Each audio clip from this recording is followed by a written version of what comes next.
Hey guys, Joe from the Crazy New York Driver Show. Today is Friday, August 23rd, 2013. And today we have a lot to discuss, and it's all about eBay. First of all, I'd like to give you the rundown on what we're going to cover today. Number one, we're going to cover a lawsuit that has been filed against eBay and a bad buyer by a seller. Number two, we're going to discuss a very suspicious eBay listing. And number three, we're going to rehash your comments from last week's video and also some updates. I think we should start there. I would like to thank you guys for your positive comments on my last two eBay videos. We're back to business. We're back to really investigating things and keeping the community informed. And I'd like to thank you for all your positive comments. I read every one, I take notes, and that way I know what to talk about on the next week's video. Last week we discussed a lot about negative feedback and the lack of eBay seller protection. You may remember I showed you two specific cases, one involving me and one that one of you guys sent in. I think it's a shame.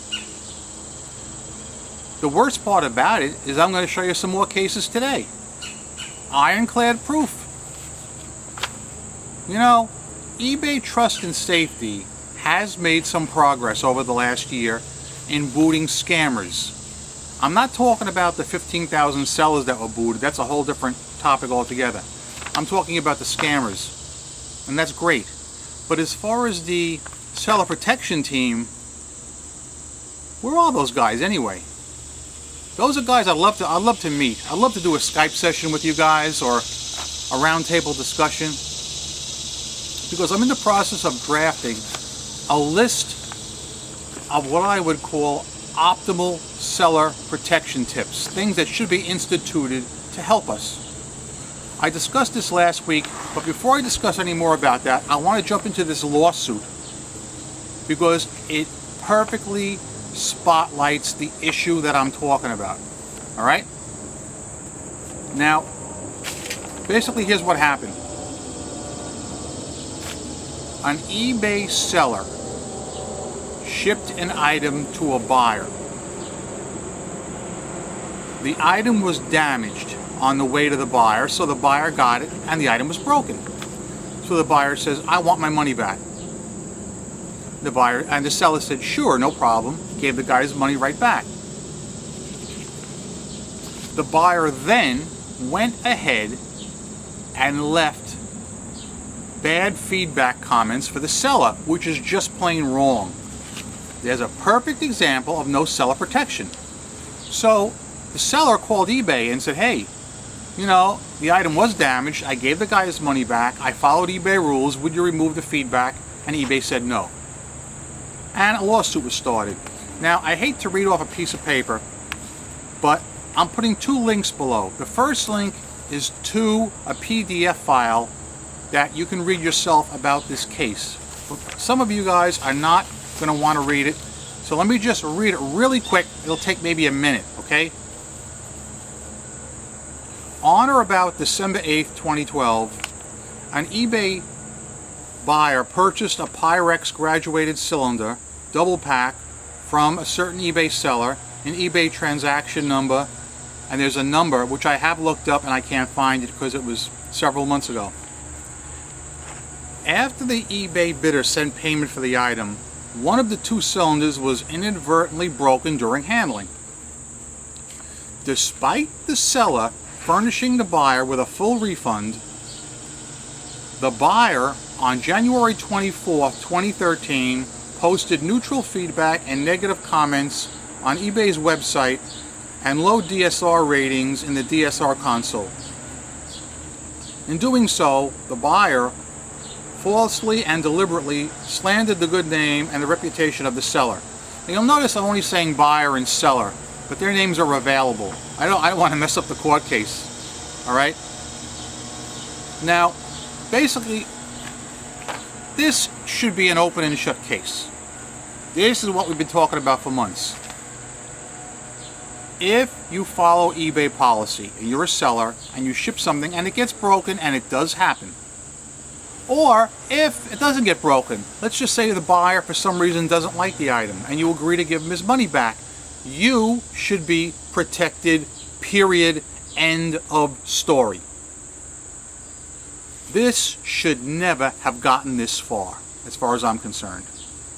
It's ridiculous. Absolutely ridiculous. The seller did everything he was supposed to do. He called up eBay.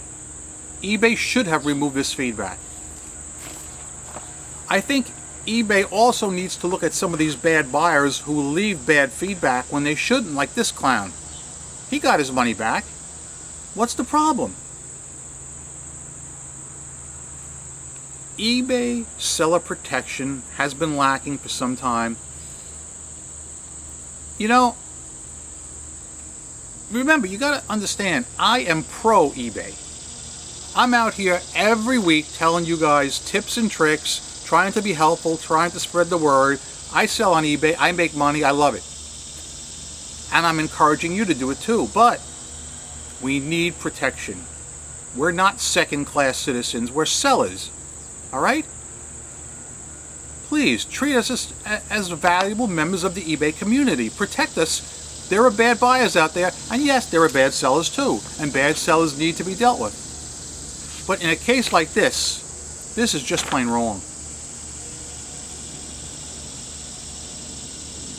You know, eBay put out that bulletin a few months ago, updates to seller protection. There were no updates. It was that same recycled seller protection form from last year, and as you can see, there's no protection. Let's move on now to a very suspicious listing. This was real interesting. This was sent to me by one of my subscribers, and his name is Blooded Jed Reaper. He's a gamer. And I'm going to try and explain this as best I can. I should tell you guys, I do not play video games. I didn't play them when I was 10 years old, and I ain't playing them now. So I just hope I got all the information correct, but once you see the listing, you'll be able to follow through anyway. So what I'd ask you to do now, while I'm still talking, is click the second link below so you'll open up a second window to this eBay auction. I want you to follow me along with this because it's really freaking me out. I'll give you a second or two to do that. Nice to see we got a sunny day anyway. Not cloudy and rainy. But alright, you should probably have your second screen up by now. For those of you who don't, first I just want to read to you the item description really quickly. This service will provide you with a guide to free 1-month trials of Xbox Live for a year. A credit card or PayPal is required to be on your Xbox Live account. You may use this on as many accounts as you like. However, I'm sorry, I misspoke. You may use this on as many accounts as you like, as long as they are silver. Then, after the month is over, you'll be able to renew all of the accounts for free. There are no refunds for this item. It's only necessary to purchase one of this item anymore, and I will just assume you are purchasing the product as a gift for someone else. This may not be available anymore in the upcoming months, no resale. Now, guys, if you buy this item, you're not getting a tangible good. What he will provide you with is a link to a website for the code. That alone, I do believe, is violating eBay listings policy, selling an intangible good. But this video is not about that. I want to go further. Again, please direct your attention to the screen for the listing. Look at the guy's feedback. Now, keep in mind these numbers are going to change by the time this video gets uploaded, because I researched this last night. All right, and I took all these notes. So I don't know what's changed in the last 18 hours or whatever.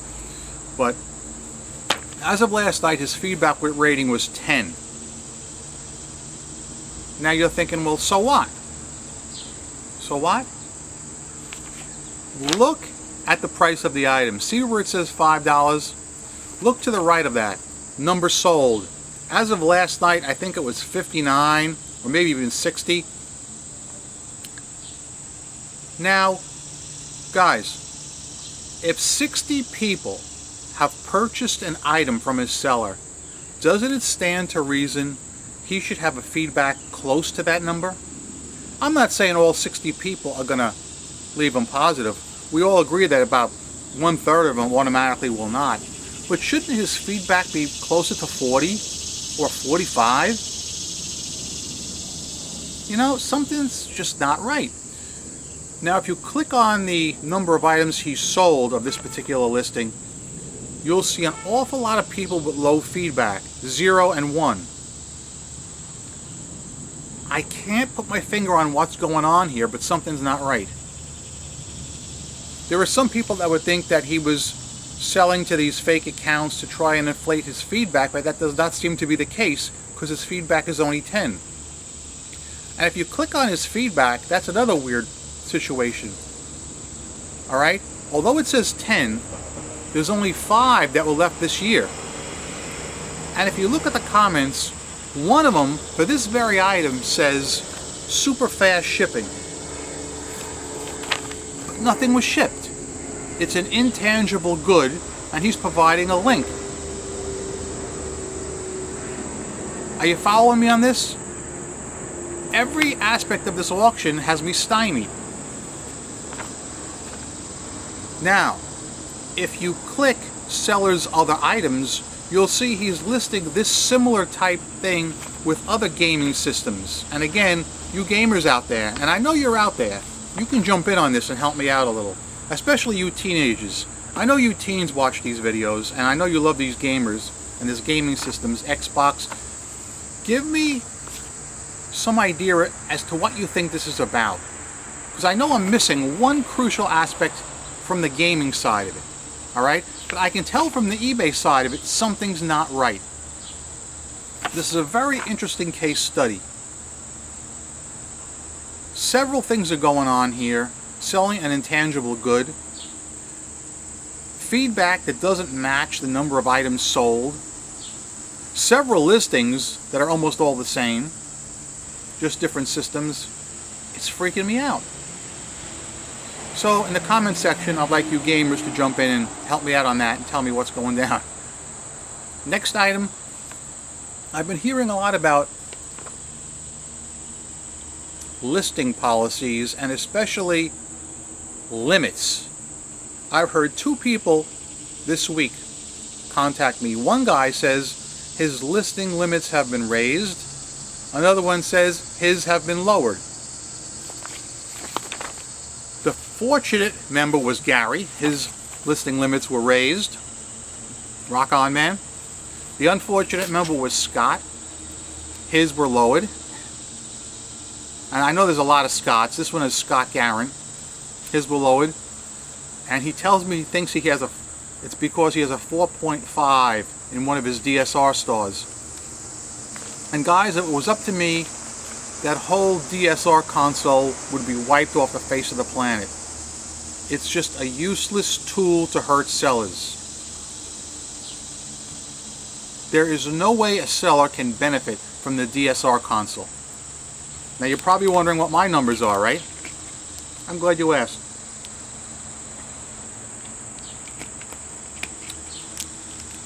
The only way you can win on the shipping is to offer free shipping. So I offer free shipping and I have a 5 on the shipping price. On the shipping time, I always ship my stuff out either later the same day or next day. Rarely any later than that. So my shipping, I think, is 4.95 or something like that. As is basically my item as described and my communication, I think. All pretty good stars because I try my best to obey the rules. Alright? But again, that doesn't protect me or any of you from bad buyers. This kind of thing would not happen on Amazon. Alright? Let's face it. You can't do it. You can't manipulate the system on Amazon. there are some problems. I mean, I'm a buyer on Amazon. I buy stuff, not a lot. I buy CDs, books, music, you know, small ticket items on Amazon. I've never had a problem. I have never sold on Amazon because I call Amazon the yuppie site. They want everything brand new with barcodes. And in my automobilia, none of that stuff qualifies. So I stick with the eBay and I do well there. But my point is, I really, really implore eBay and the powers that be to institute some serious seller protection. And what I'm going to work on in the weeks to come is I'm going to draft a list of changes that we, as you and I, will talk about that we think need to be made. For example, here's two right off the top of my head. If a person wants to return an item for any reason and the seller agrees immediately, that seller should be protected from negative feedback. It's only common sense. You go into Walmart, you buy a $50 item, you take it home. It's broken, or it's the wrong size, either one. You go back to Walmart with your receipt, they give you your $50 back. You don't then go to the Better Business Bureau or make a complaint against the store manager. You can't do it. Walmart didn't do anything wrong, just like we didn't. Sometimes things will get damaged in shipping. It happens. Sometimes a wrong size will be ordered by a customer. That's their fault, not ours.